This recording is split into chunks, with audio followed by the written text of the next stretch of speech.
Welcome to Simon van der Els, who I'm now going to interview for a phenomenal conversation, which has yet to be titled, but we've got some very interesting themes to explore around science, ecology, some psychology, and shamanism.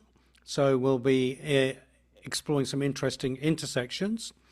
And before Simon introduces himself, I'm just going to say something about phenomenal conversations. For people that aren't regular listeners, you might not know that phenomenal conversations are curated and crafted to usher in a regenerative world and regenerative cultures. And we do that by interviewing change makers that are living the change, such as Simon. We also try to expand imagination in the midst of the polycrisis. We try to amplify nuance in a chaotic world and ask meaningful or deep questions relevant to the topics being discussed. And we have two formats. This is the classic one-on-one format, but every 3 or 4 times a year now, I might do a live podcast, interview an expert, and we then have a live audience, and then we discuss issues that are raised in the interview and kind of garner collective wisdom from everybody that's prompted by the kind of pioneering efforts of the expert. And that's where Simon and I met 2 or 3 years ago and when we were talking about regenerative higher education. So welcome, Simon. Please give some relevant background to people. I'm going to be asking about many of the major pivots in your life, in your biography, but some relevant biography you feel is pertinent to today's conversation. Excellent, Dave, and happy to be here. Since it's sort of first time we met on this, let's say, platform, so happy to be in conversation with you. Cool. I think, yeah, relevant bio. So my main, so I'm a Dutch born human, and I'm currently living relatively close to where I was born. Like the village next to the city I'm in is where I was born, and I studied in this city. I did my bachelor's in biology Yeah. and a master's in microbiology. And after that, I said, yeah, I sort of got very enthusiastic about molecular biology and all the tools that are available there, like genome engineering, these kind of things. And I got into a PhD program on lactic acid bacteria and then specifically working with mobile genetic elements within lactic acid bacteria. And I studied that with different tools and different methods available, diving into a sort of invisible world within an invisible world. Um, yeah. And towards the end of that process, I sort of started studying more the macrobiology of the living planet. Yeah.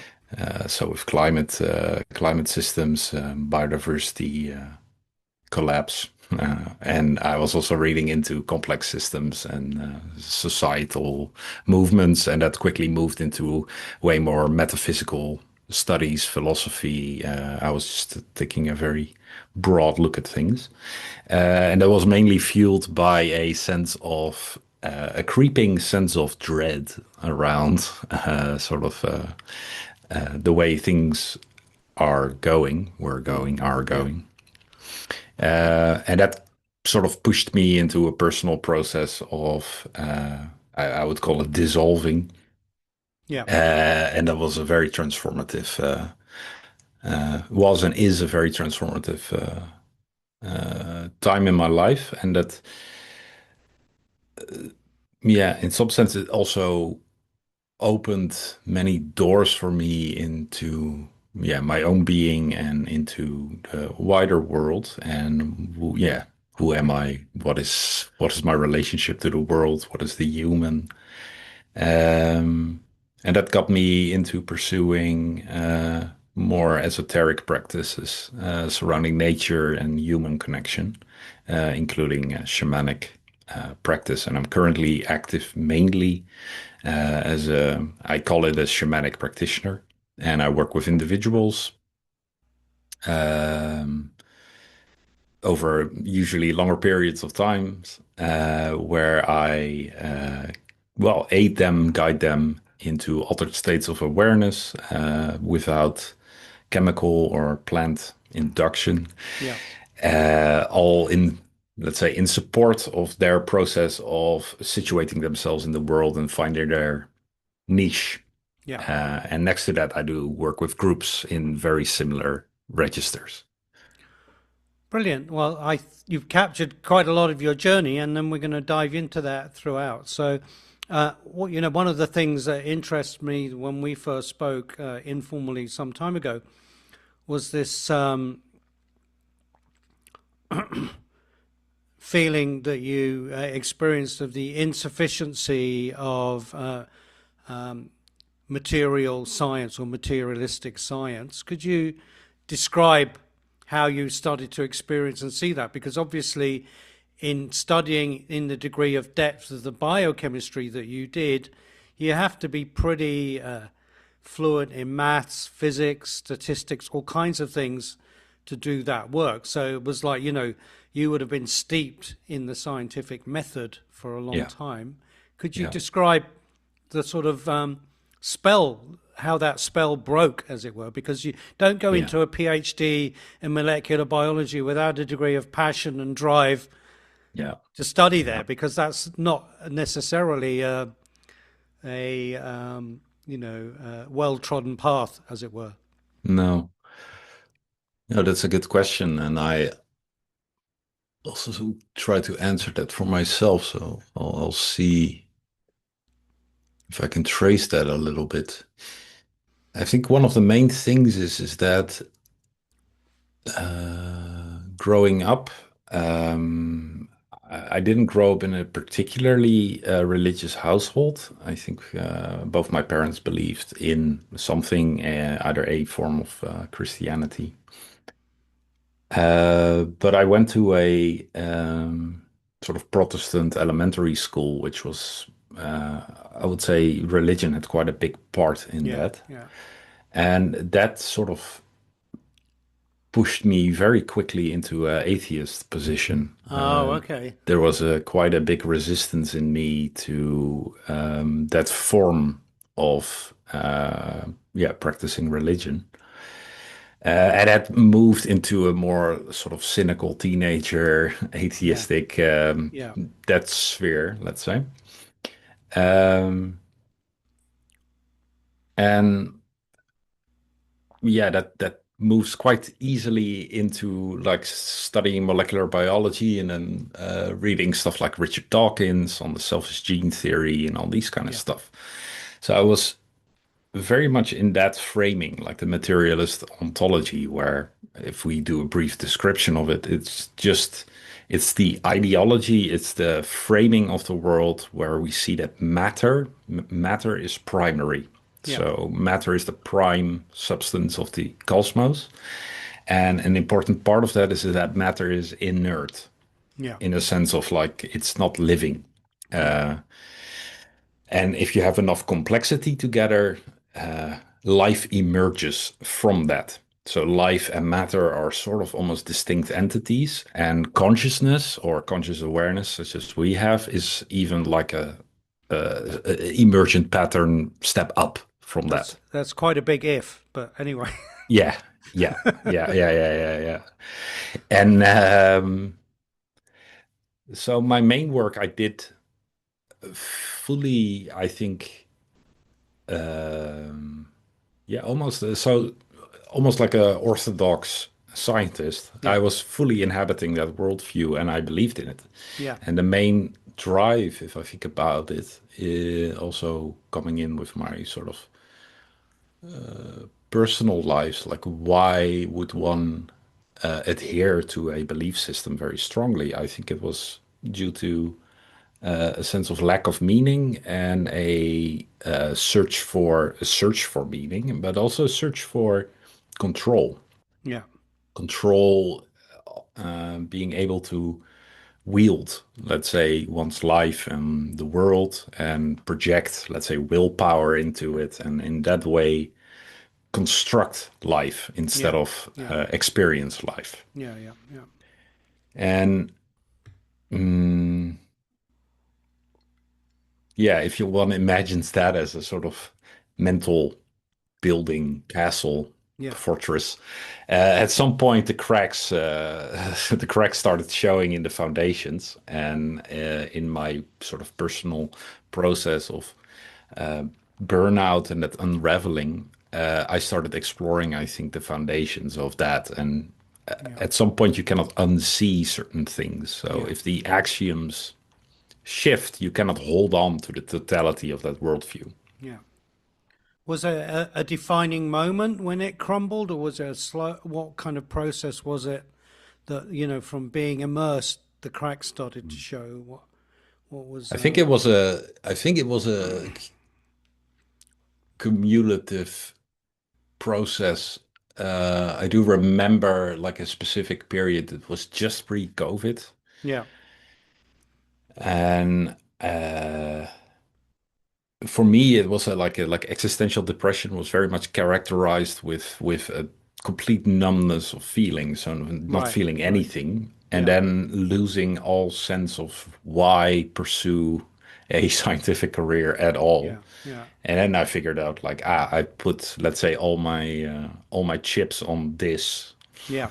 this working as a projection forward as to becoming a scientist, etc. And when that fell off, I just I was adrift. I had Yeah. Yeah. no Yeah. orientation and no path forward. And Yeah. I think slowly but surely that led to me questioning, I think, everything. Yeah. Well, that's quite a fascinating moment, and you could say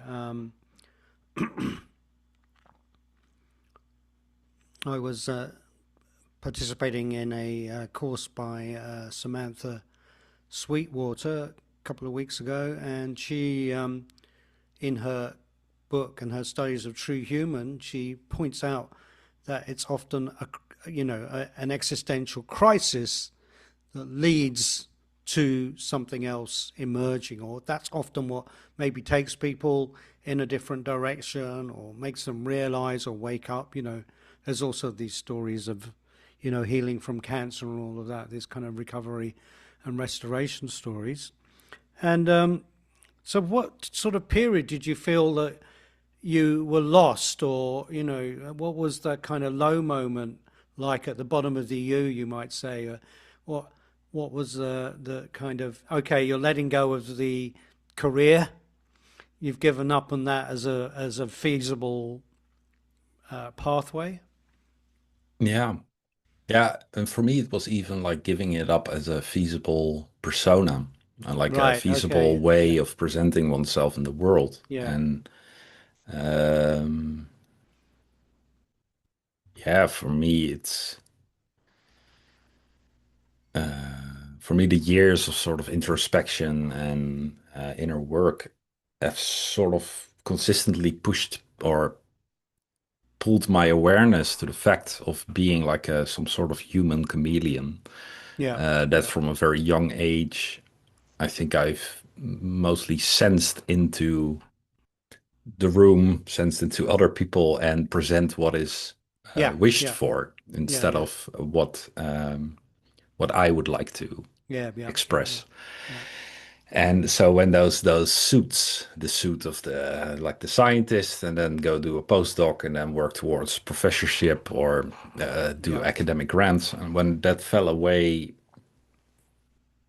I had no other framing or no Yeah. Yeah. other Yeah. Yeah. way forward in life, feeling like I wasn't connected to anything that felt worthwhile to do or to be. Um, and I had a period, I think, where it was sort of, yeah, the rock bottom where things exacerbated quite heavily. Yeah. And I remember being on a walk after a period of like a week or two, really feeling no center within me. and just being very adrift and um, yeah, dark thoughts, and also just not feeling any uh, yeah, reason to continue. Yeah, And yeah, this was where I still had to write a majority of my thesis as well. And I was like, yeah. yeah, I couldn't be bothered. Mm. And I remember after relatively, yeah, so relatively brief, as in 2 weeks or something, I was on a walk and I had this sort of inner moment or an inner voice sort of say to me, like, I was completely disillusioned also with everything. So, with every outside structure for meaning, let's say. Yeah, yeah, Like I've been grasping mostly on exterior things to pursue and then wish, hope that that gives some fulfillment. yeah. So I was disillusioned with that. And then this sort of inner voice said something along the lines of, if you cannot trust anything outside of yourself, Simon, then at least start trusting yourself. Okay, interesting. Yeah, Yeah, and that felt like a um, in the in the Netherlands, we have these when they build a house. Often it's built on quite soggy ground, so we yeah. have to Drill. drill and then put these poles into the ground as foundation. So this felt like sort of a foundational Okay. Yeah. point being anchored. And from there, I sort of felt more centered, at least. And that started a different process of reorienting, let's say. Brilliant. So that describes that very graphically, and so I was just curious in terms of your interest and pursuit of this inner light. Was that your first recognition that it was there and could be trusted, or were you pursuing other things that, you know, esoteric interests, you might say, you said Mm, earlier? yeah, Or was this a sort of pivot moment towards the yeah, esoteric? yeah. I think that the second, Yeah, yeah, yeah, yeah. Beforehand, I was not, yeah, not practicing the any sense of experimentation and inner exploration apart from just a lot of mentation, yeah, like yeah. cognitive But existence, like a being up P, here. yeah, a PhD would help that quite a Yeah, lot. yeah. Okay, so describe the sort of things you did then started you on your new path, the kind of the shamanic path, or a path that you started to grow into. Describe some of Mm. the things you were doing and what you were busy with. I think one of the main. So I was like a after that sort of reorienting moment, Yeah, I started again with the sort of cognitive layer, and I started just to read like right. a lot, and really let my interest. I had at least an interest for understanding myself and the world, Yeah, and I was reading a lot on, yeah, a wide range of different subjects and philosophies, and sort of then trying to educate myself, listen to a lot of podcasts and yeah, yeah, interviews and secondary readings to understand framings of how to understand the world. And I was doing that for like a year or two. But I still noticed I was quite depressed still. I yeah, was yeah, very worried about the state of the world. We were also in the middle of the pandemic by then. And yeah, I was mainly feeding this part. yeah. And at some point, I think it was early 2020, I was drawn to Vipassana meditation. And I Okay. started meditating daily. I also quit drinking at that time because I noticed how drinking heavily influenced sort of my inner clarity. And also at the same time, like I used to drink, I think, to escape depression. But Yeah, then I yeah. noticed like I'm even depressed when I drink. So why bother? Okay, that's funny. And then I started to meditate a lot.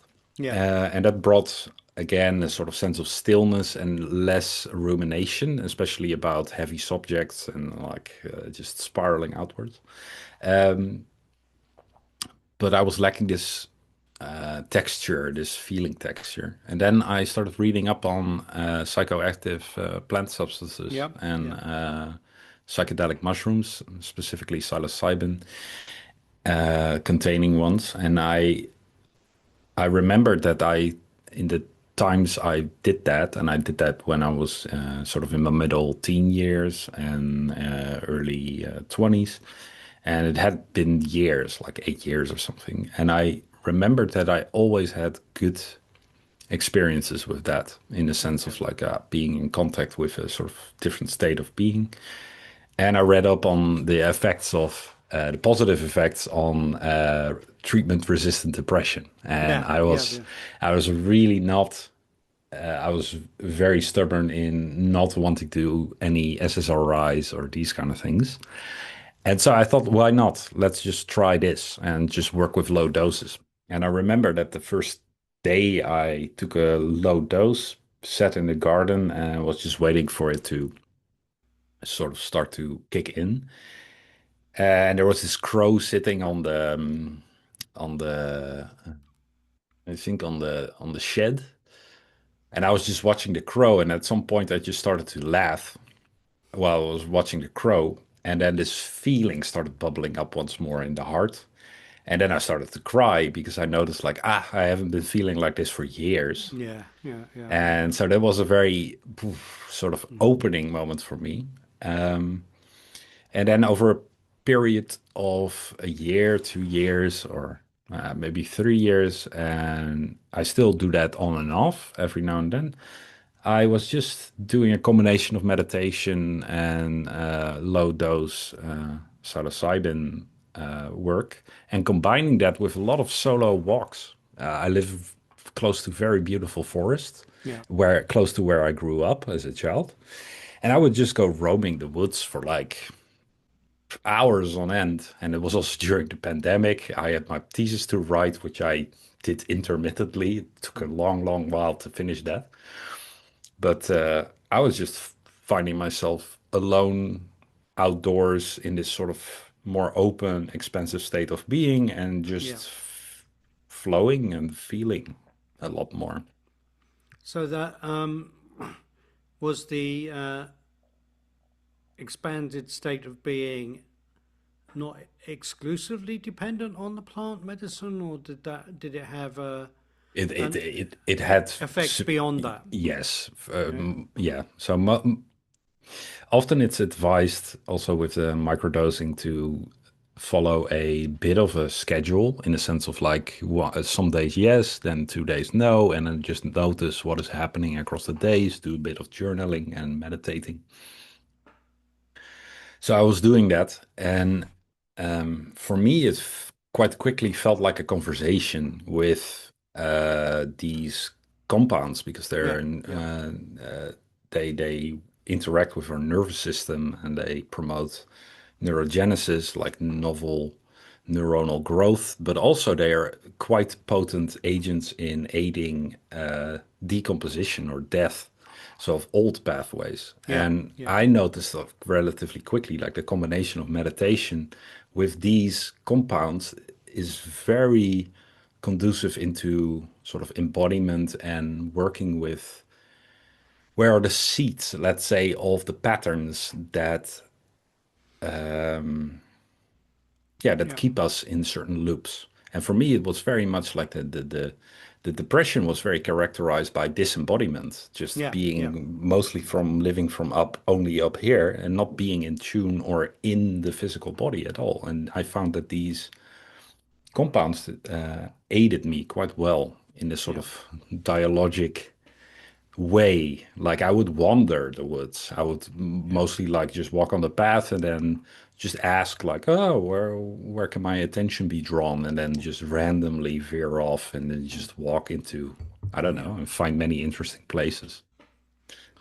Okay. So the and was the work with plant-based medicine accompanied by shamanic practices, or was the shamanic practice a kind of outgrowth Yeah. of the Yeah. plant medicine experience? Yeah, very much the second. So at Yeah, that time, I did a coaching education as well, and I was working with some clients, younger people at the university, who are also dealing with these sort of, yeah, I yeah, would call it ontological shock about, well, how am I being trained? What's the world like? And what is that gap in between? Who am I? These yeah, kind of questions. And I was doing that outdoors in the woods with people, with doing like constellation work, voice dialogue, all these kind of stuff. mm, But I noticed as time moved on and as I was more experimenting myself with altered states and also like these sort of deeper conversations in me were happening, that work was already quite shamanic or in a sort of shamanic register, yeah, which I would then characterize as in, I'm using the term shamanic loosely, but mainly as a term for something that operates in the sort of in between spaces that yeah, goes yeah, outside of consensus reality, let's say, as yeah, a sort of, but goes more into subtle registers and yeah, allows this porosity of different yeah, things to come in, different yeah, information, and learning to work with that. yeah, I also did some more ceremonial, or I had ceremonial experiences with more like macro dose plant medicine, quite heavily over the years, like quite frequent. Also, as my personal process was just unfolding and kept digging up layers and layers, and that sort of opened up such a vista of wild experience and heightened sensitivity within the experiences, but also outside of the experiences. right, So okay, very vivid, strange dreams, but yeah, also moments during the day where I could just get yeah, different forms of information and different intuitions. And I just started uh, uh, just started having so many strange, out of the ordinary experiences that I felt at some point that I had to pursue a form of getting a bit of more comfortable with being in those kind of states or framing or learning how to be with that kind of altered information so that the mind also becomes a bit more capable of not necessarily mapping it, but at least contextualizing it in a way that is beneficial yeah, for my yeah, personal process and for the people I was working with. yeah. So that's how. So you wouldn't necessarily have travelled, from what I'm hearing, the um, traditional shamanic route of apprenticing with a teacher who then puts you through various ceremonies and Yeah. um, rites of passage, all of that. So Yeah, that's also because the cultural container isn't there yeah, here in the Netherlands you're for telling me. sure, and in the Yeah, yeah, western part of Europe. So there are many, let's say, neo-shamanic practitioners and also yeah, practitioners that train with let's say, cultures and with shamanic teachers who are still very much living in yeah, that reality, in that tradition. But even there, for most of them, it's like you start when you were five yeah, and yeah, are prepared for that, and then you are yeah, go undergo this intense training of like 15 years yeah, until you become, let's say, until you are fit for that role within yeah, that yeah, culture. yeah, So I also, in this sense, I've had many conversations with people also about the word shamanic or shaman, and yeah, I try to be very open with it. Like I'm currently using it because I don't see another word yeah, that sort of has this umbrella term of what yeah, terrain yeah, it is about. But at the same time, I'm not, yeah, how to say, I'm not appropriating or placing myself in any specific position of authority yeah, here. yeah. Yeah. Great. So let's just step from because you talked a lot about the variety of experiences you that were you initiated by plant medicine, and you talked about having a frame to encompass them. And this very much is like you were saying, you take people in their coaching into a space, as it were, and that's very much where you could say traditional shamanism also operates, or that's the area that it has a lot of expertise and wisdom from. So, what do you think is beneficial for anybody listening to explore or be comfortable or be familiar with that world? Because it's not a world, like you're saying, that you can get in traditional religion or in most other forms, unless you go back to a more indigenous culture. Yeah, no, good, a very good question.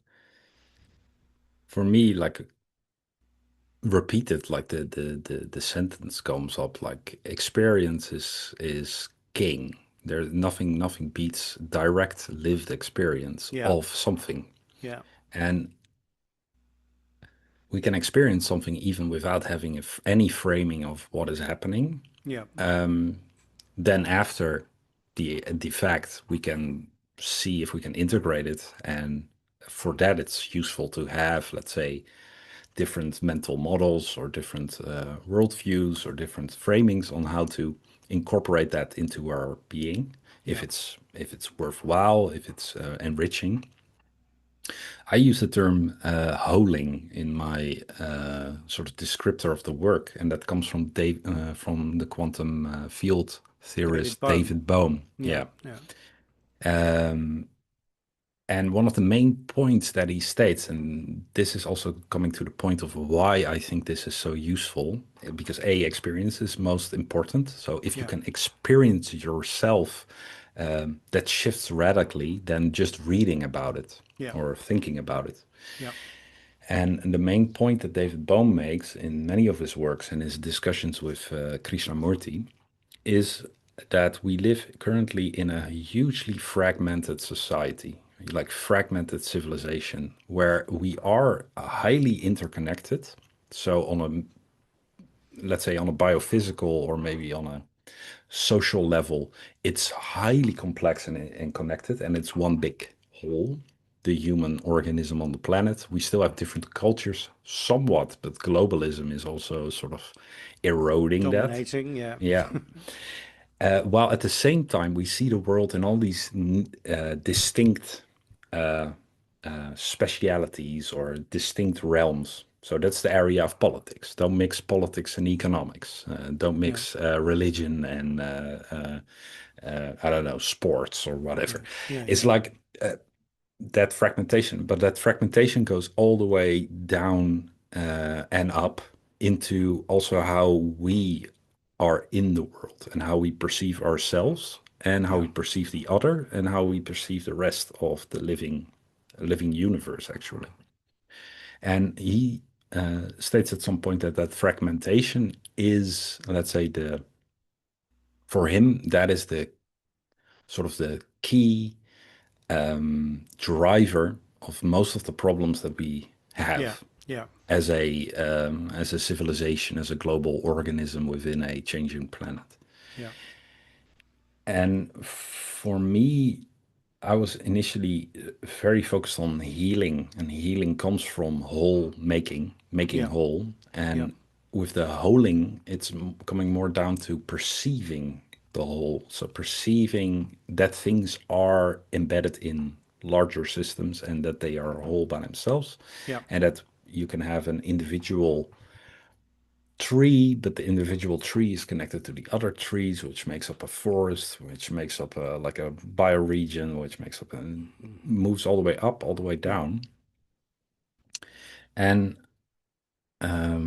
I see that why I focus on the nature-human communications yeah, is to work on that issue, work on that fragmented perception, and to draw more and more people, and myself mainly included, into a more whole yeah, perspective and yeah, experience of being Yeah. human, of being alive. Like if you come, if you feel fully embedded in a living culture, and if you feel fully embedded in a living biosphere, like yeah, ever evolving planetary consciousness, which is embedded in an ever evolving conscious universe. If we come from that place, if we are embedded in that place, that gives us a completely different orientation in life. That gives Yeah. me a completely different Yeah. orientation in life. And so during the process of my own sort of unfolding and coming back into more wholer states of being, or more whole states of being, I started noticing certain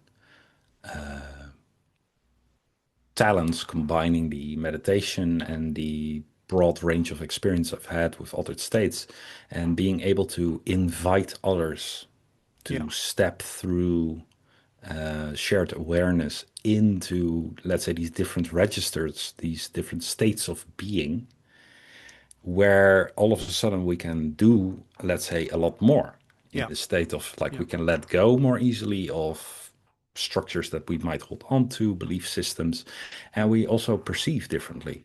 And Yeah. I truly believe that if we perceive and experience differently, that starts to shift things in us and invites us, let's say, into a more whole state of being, and then also into, let's say, a shared reality with the rest of the world. Beautiful. A very detailed description of the liminal space.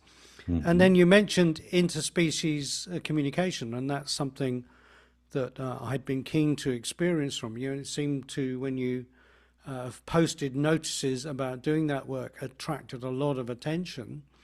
So, what is it that draws you to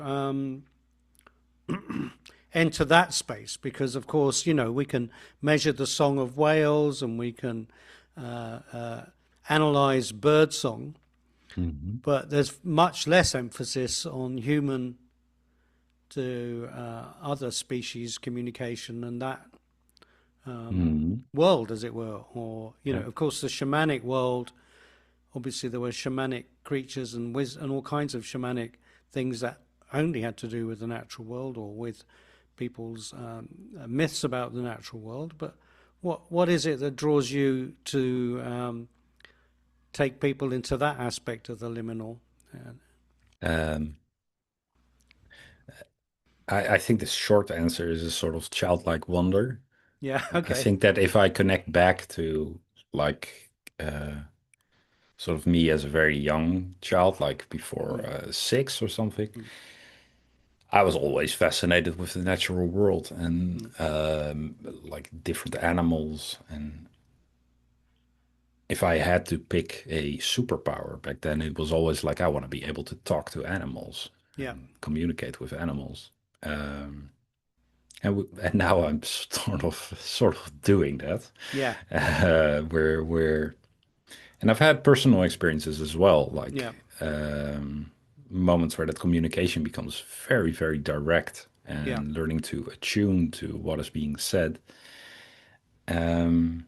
And I heard someone involved with the Earth Species Project, so the group of researchers using well, deep learning algorithms and, let's say, powerful scientific tools to decode animal language and to see if we can then listen. Like one of the mission statements, or one of the main reasons that they say they do it, is that if we as humans become aware that we are on a planet with that we share with many different intelligent yeah, beings that are conscious and that are talking to us, with us, to each other, then that that cannot help but reorient our yeah, perception of the yeah, world. yeah, And of course, for peoples living in, let's say, more indigenous traditions or indigenous communities, and for our ancestors, this is of course obvious. yeah, yeah, But yeah, we are currently, and I'm looking at us too, but yeah, let's say people in growing up in this cultural context, we are also inundated and socialized within a worldview that sees the world as inert and dead Yeah, and as something to be used. yeah, And so we're also, I feel this is sort of the most, let's say, optimistic or hopeful perspective I can take on it. I feel that we are currently metabolizing that worldview and then through it returning to, let's say, a more embodied living one. So yeah, science is going through a integration step. So yeah, what happens to science when we let go of the the need to sort of mechanomorphize the living world? yeah, That we have to turn it into like an object, that we have yeah, to objectify it instead of yeah, subjectify. yeah.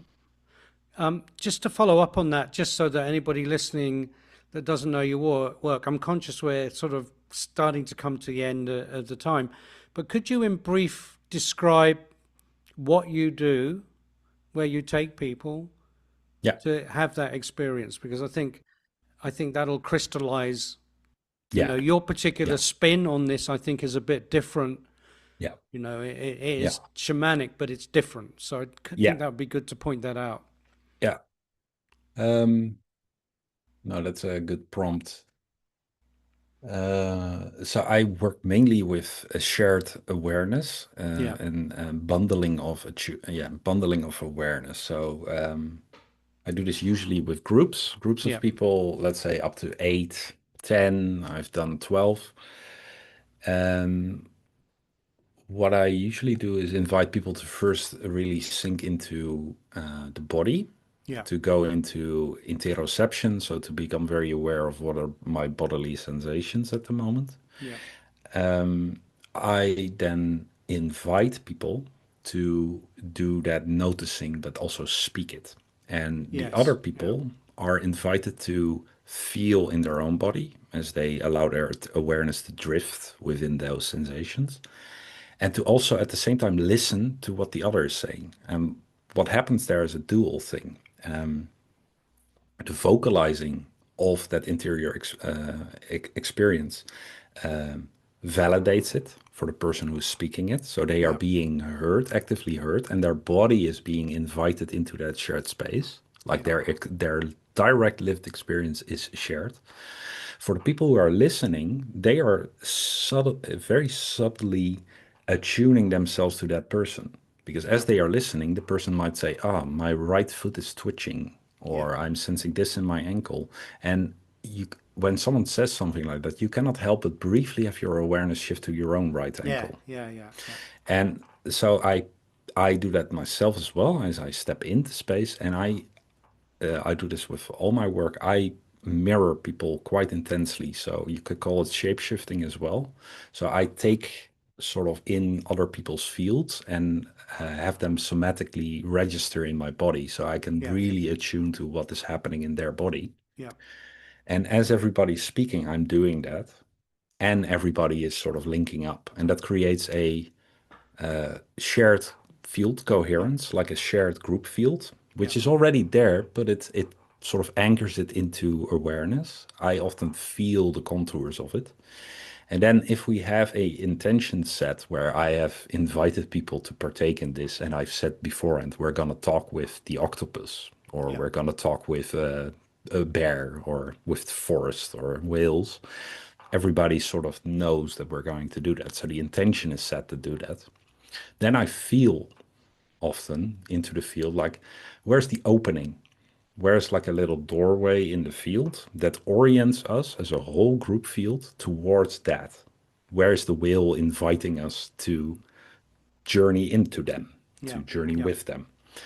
As I find that, then I orient us towards it, and then I move together with the group. Often I speak words that help other people share that orientation so that awareness is on there. And then we are moved as a group into, well, the space of whales, yeah, the yeah, field of whales. yeah, And often what unfolds there is highly emergent, is yeah, really due to the subtle senses. Often what happens for me is the moment we arrive, I I'm aphantasic, so I don't see things with my with my eyes closed. I feel mainly, so I get Mm. full images as a full body impression, and I get words and sounds. But often I know that when we've arrived in that space, I often just give it a silence, and then I invite, like, I just say, I think we've arrived. Yeah. What are we perceiving? Yeah. And then if people start to speak, then that means that the energy or the field that they're interacting with will be allowed to take shape. And again, people are listening to each other. Yeah. And so it Yeah. becomes a co-creative shaping of the energy Yeah. while being attuned enough to allow it to unveil itself. So we're not imposing anything on it. Yeah. That's beautiful because that's what you're kind of describing what I did with you a couple of months back. And I was curious actually because you talked earlier about the integration of the science, of almost science needing a turn back into the kind of, you know, historical, primordial nature of human experience. And I was quite interested in your use of scientific terminology in guiding people into that place. Now that you're kind of grounded in the liminal and grounded in this sort of experiential exploration, how are you finding the kind of your previous background as a science is helping or hindering what you're doing at the moment? Ah, excellent. Yeah.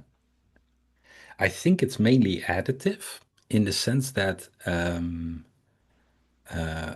I have a mind full of maps, of scientific maps Yeah, on how does a cell work, or yeah, what does DNA look like, and yeah, what do mitochondria do. And for my personal one-on-one work with people, when it's about healing, I start always with the body, with the sensing. We go out and we gather energy. We try to sort of attune to wider or more whole states of being, and then anchor it once more into the body. I always yeah, look to how does this stick? yeah, Because if it's just sightseeing, then it's fun, but it doesn't do anything. And here I think that having a scientific training and sort of awareness of maps helps, because those maps also allow us to define or find those gateways, yeah, those openings. yeah, If you don't know what a fungus is, yeah, you you could say the word, but maybe you will not get the doorway, let's say. yeah, yeah, And what my experience with meditation has been like, and I think also the scientific training helps with that. Um, it's very much a left-right hemispherical dance. For the ones familiar with like Ian McGilchrist's work, yeah, that yeah, might resonate. It's the being able to see a part of something. So if you only perceive the whole, then it's one, yeah, and then it's yeah, one non-dual experience of just everything yeah, flowing. yeah, And here in the material world where we live, or this shared reality, there are many distinct things. yeah. It's useful to be aware of. Yeah. And the meditative practice, so the left hemisphere is super good at capturing things and Mm. holding them, and then can abstract them so they can be looked at from different sides and interacted with. The right hemisphere is super good at observing wholes, so becoming more open. And it's the continuous cycling of being able to Yeah, see something, let it go, see something, let it go. And yeah, that allows it to unfold yeah, and to show itself in different ways. And that's mm. sort of I'm almost getting like that's the quality of doing projection, as in like if a movie is being shown, you have to be able to let go of the previous image, Yeah, otherwise it's yeah, just yeah. stationary. Well, also there's a sort of the fixation loosens of the specific experience, you could say, or being tied to specifics and recognizing the processual dynamic of those two phenomena, as it were. Yeah, yeah. So Yeah. I'd like to ask you one final question. It's a sort of slightly skeptical question about the imaginal, partly Mhm. because I think as I grew up through different types of spiritual experiences and instruction and stuff, I often couldn't really allow the imaginal, or I was skeptical or insecure about the imaginal of when I had an experience. Was I making it up? Did I, was that something that I've just sort of created from the instruction, or was that something real happening? I'm Mm. curious if you've had that happen to you, or how you've dealt with that kind of skepticism, critical standoff, Yeah. phenomena of consciousness, how you've encountered that and how you work with that. Yeah, no, classic, let's say. Yes, I had those too, and I can still have those. At some point, you develop, or I've developed sort of interior checks, intuitive checks Yeah, to question when things come up, and then again allowing that sort of holding and unfolding. If something keeps returning, that's often for me a sign like, yeah, this is something to work yeah, with. yeah, So yeah, it's sort of learning to be attuned to this different sense of knowing. yeah, And um, often when the mind makes up things, it's often driven by a need or a want. yeah, And we can sense that in our body. There's this clenching. There's this yeah, willpower projection. So a big part of my work with groups and individuals is often I sort of empty myself beforehand. So I sort of create a yeah, sort of blank canvas where I'm yeah, like, I'm just here for this process and I don't need to do anything in the sense of like, I don't know what we're going to do. I don't know where it's going to go. And just to cultivate that kind of space. yeah, And another thing is, at some point,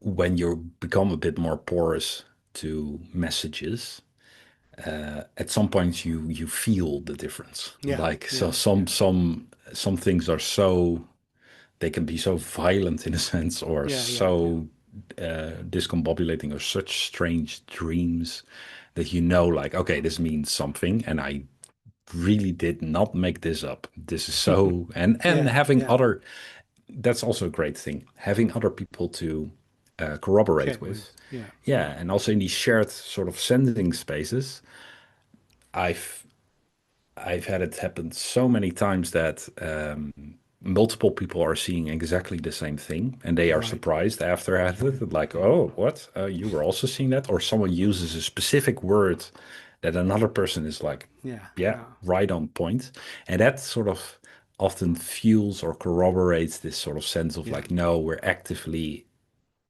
in contact with something, and it's not phantasmal. yeah, yeah. It's not fantasy."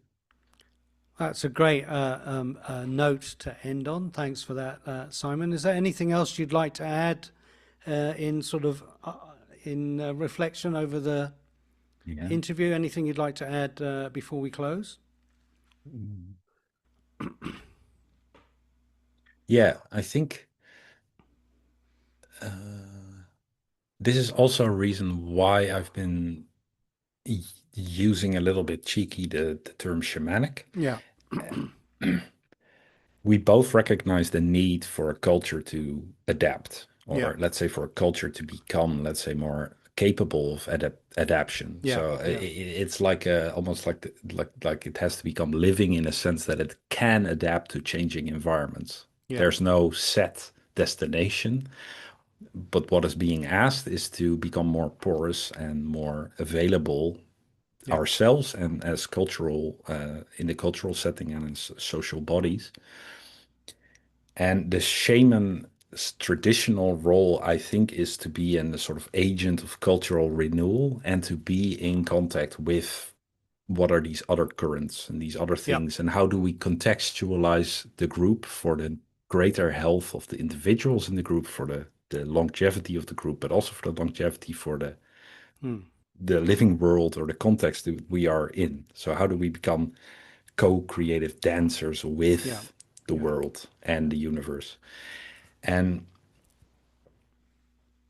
I think that the modern and this is myself included, as I've made this whole journey myself and I'm on this journey. I think that the modern 21st century human is culturally quite bereft or ill-equipped in doing that. Yeah. And Yeah. and so it's I think we need all levels of adaptation, like Yeah. all forms of tools that we have available to us.